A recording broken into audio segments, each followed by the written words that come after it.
nose, stupid body, stupid ears. I walked through the hallways as quickly and quietly as possible to minimize the pounding of my feet turning into the pounding of my ears, but everyone else had different ideas. There was yelling and screaming everywhere, and despite the migraine medication I had taken before I left to stop all this from happening, my ears felt like they were going to bleed from the huge noise. And my nose, don't remind me. The thing picked up all sorts of scents, from the perfumes that the girls wore that nearly made me pass out, to the football room that made my mouth water.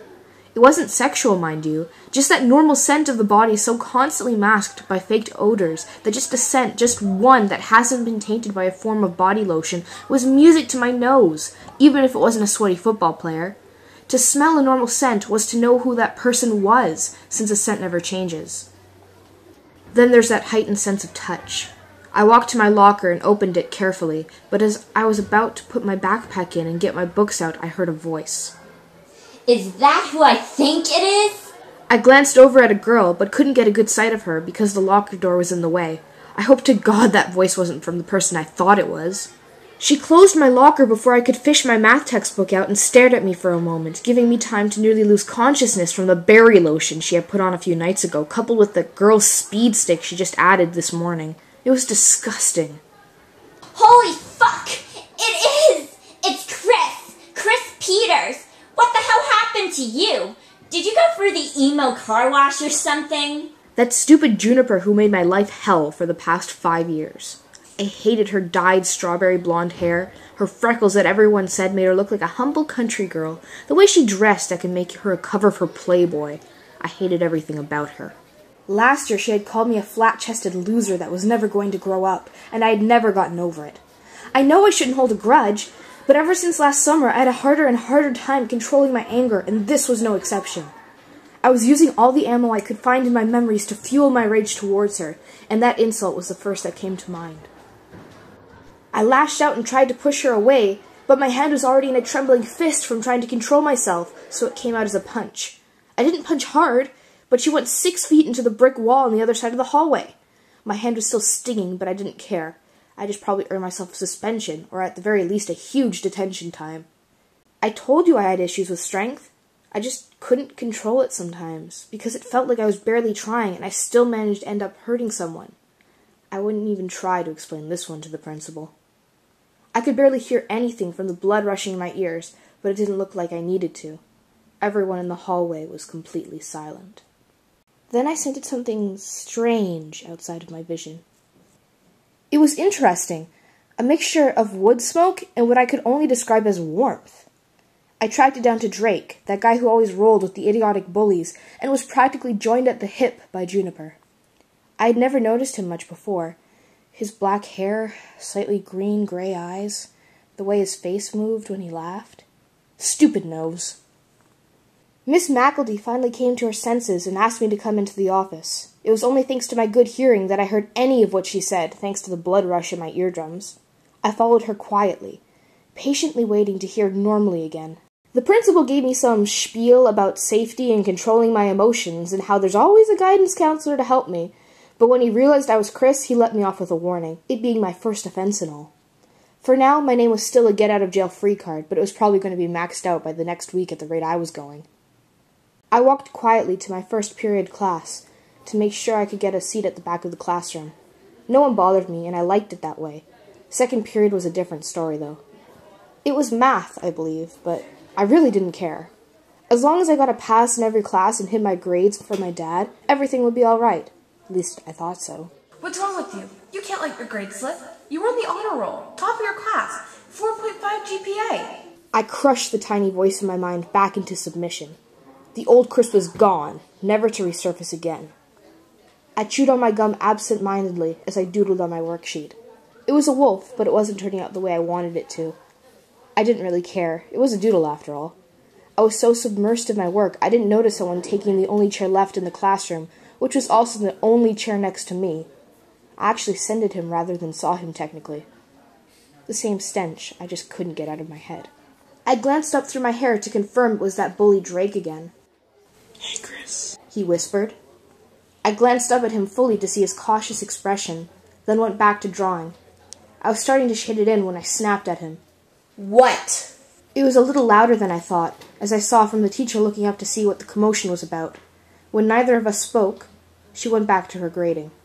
I want to apologize for Juniper's behavior. He trailed off. What the hell did he want to apologize for?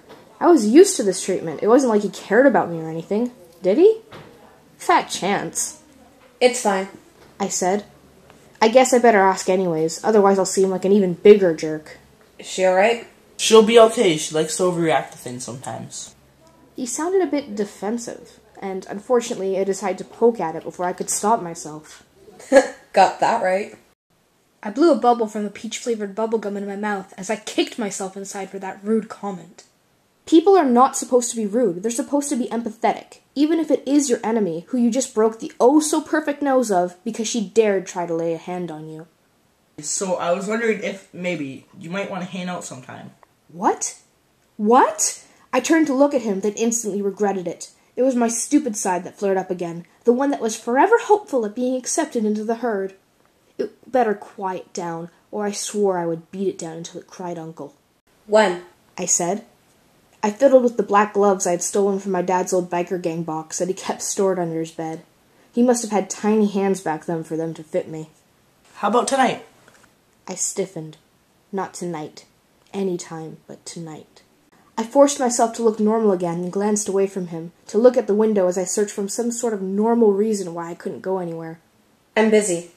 Good job, Chris. No, really. You did great. Fine. I went back to drawing for the rest of the class and tried to keep to myself the rest of the day. I stayed for a bit after school, just so I could empty out of people. Force of habit, waiting for everyone to leave so the resident bullies wouldn't ambush me in the rush of the crowd. A survival tip I came up with that was no longer needed. I walked home along the forest path, going in circles in the woods itself and backtracking several times. Another tip I used to get rid of unwanted followers. As I made my way to my house, which was more of a shack than anything, I felt myself growing less and less in control of myself. I knew I couldn't hold it in much longer. I had to do it tonight. I jiggled the lock on the old black door inside as I realized he had once again locked the door on me. I took the key from under the matted rug that was stained green and opened the door. The smell of marijuana hit my face like a punch to the nose. It was nearly overpowering, making me want to throw up and fall asleep at the same time. I tried my hardest to breathe through my mouth, but it was quite a challenge. I looked briefly in the tiny living room to see my pathetic excuse for a father splayed out on the couch, his eyes half-lidded, his brain shut down from the weed. I shook my head in disgust as I went to my room, and it had been recently painted blue over the purple it used to be, so it could help me get more sleep in the daytime when I didn't get enough at night. I threw my backpack on the single twin bed, then went back down the hall to the kitchen to find whatever food I could that I could eat for my dinner. My dad was knocked out, so he probably wouldn't want anything. I found some leftover fried chicken from a restaurant and took it back to my room. I practically inhaled it, but it still wasn't enough. I sighed at the empty container, knowing the rest of the fridge was practically empty, and too much of a coward to risk dipping into my dad's weed money to buy anything. The last time he caught me was disastrous. I sat on the bed and stared at the clock, willing it to go faster. If anything, it slowed down to the point I wondered if I had the power to stop time. Probably not, but stranger things had happened.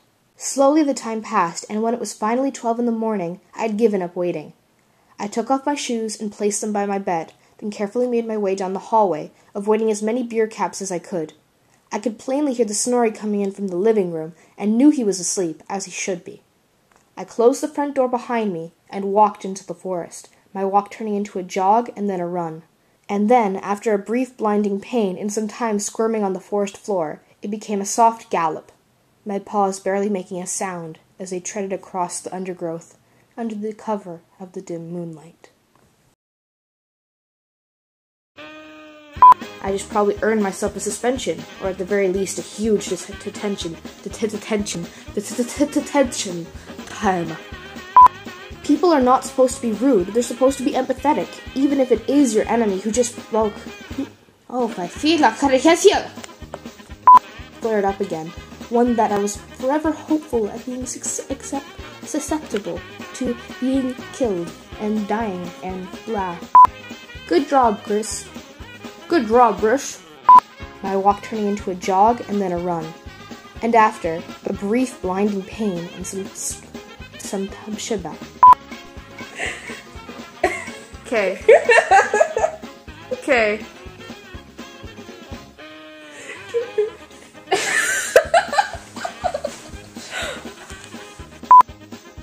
Go. Leave. No, Teddy. Out. Dog. No. That's not out. Teddy bear. Teddy. Fine. Whatever.